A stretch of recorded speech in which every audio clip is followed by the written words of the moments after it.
வணக்கம். நான் தான் உங்கள் அக்கறையாரம் பேசுகிறேன். இன்றைக்கி ஒரு குட்டி கதை சொல்ல போகிறேன். ஒரு ஊரில் ஒரு கணவன் மனைவி இருந்தாங்க.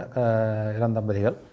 அப்படி இருக்கும்போது கணவன் வந்து மனைவி கிட்ட எனக்கு அவசரமாக ஒரு பணம் தேவைப்படுது, ஒரு 2000 இருந்தால் வீட்டில் இருந்தால் கூட நான் மறுபடியும் சம்பளம் வாங்கின உடனே கொடுத்துட்றேன் அப்படின்னு கேட்பார். மனைவி கொஞ்சம் அப்படி இப்படி யோசிப்பாங்க. சரி, அப்படியா, நான் என்கிட்ட அவ்வளோ இருக்காது, இருந்தாலும் பார்க்குறேன்ட்டு பார்த்து எடுத்து ஒரு 2000 கொடுப்பாங்க. 2000 கொடுத்து தான் அவர் என்ன பண்ணுவார், சரி வாங்கி அந்த முக்கியமான செலவு பண்ணுறதுக்காக கிளம்பலாம் பார்ப்பார். கிளம்ப நேரத்தில் உடனே மனைவி கூப்பிட்டு, ஏங்க அந்த துணியை புதுசாக எனக்கு துணி ஒன்று எடுக்க சொன்னீங்களே பர்த்டேக்கு, அதுக்கு ஒரு துணி எடுத்துக்கிட்டேன், அதுக்கு 1000 ஆச்சு கொடுங்க அப்படின்னு. உடனே அவர் சரின்ட்டு அந்த 1000 எடுத்து அவங்களுக்கு கொடுப்பாரு. மறுபடியும் இந்த துணியெல்லாம் அயர்ன் பண்ணுறதுக்கு, வாஷிங் பண்ணி அயர்ன் பண்ணுறதுக்கு நான் காசு கொடுத்தேன், அந்த காசை கொஞ்சம் கொடுங்க அப்படின்னு கேட்பாங்க. உடனே ஒரு 500 கொடுப்பாரு.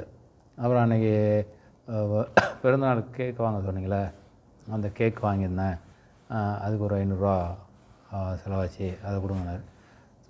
கேட்டதும் அதையும் கொடுத்துட்டாரு. கொடுத்தா அவங்ககிட்ட வாங்கின 2000 திரும்ப அவங்ககிட்டே கொடுத்துட்டாரு. அவர் என்ன முக்கியமான செலவோ அதை பண்ணுறதுக்கு வழியே இல்லாமல் போயிடுது.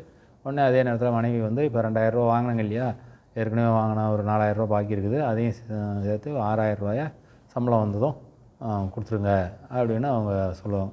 உடனே டக்குன்னு ஒரே முழிச்சுக்கிட்டு, என்னடா இது, நம்ம இந்த காசை வாங்கின காசை எந்த செலவுக்காக வாங்கினோமோ அந்த செலவு பண்ணவே இல்லை, ஆனால் இவங்க அந்த காசையும் வாங்கிக்கிட்டாங்க, மறுபடியும் 2000 கடனாக தான் ஆச்சு அப்படின்னு நினச்சிட்டு, சரி இந்த காசை வேறு யார்கிட்டையா வாங்கி நம்ம செலவு பண்ணிக்கலாம், இது மறுபடியும் கேட்டால் இன்னும் 4000 இதுதான் கடன் தான் கூடுமே தவிர இதாகாது அப்படின்னு நினச்சிட்டு போய்ட்டு. அது கணவன் மனைவியாக இருந்தாலும் ஒரே குடும்பம்தான். அவங்க கணவனுக்கு எப்போ தேவையோ அப்போல்லாம் மனைவி இருக்கிறத கொடுத்து தொசையை பண்ணணும். அது இல்லாமல் அவங்க அதை ஒரு கணக்காக பார்த்து தனித்தனியாக உங்கள் கணக்கு வேறு எங்கள் கணக்கு வேறுன்னு தனித்தனியாக பண்ணுறாங்க.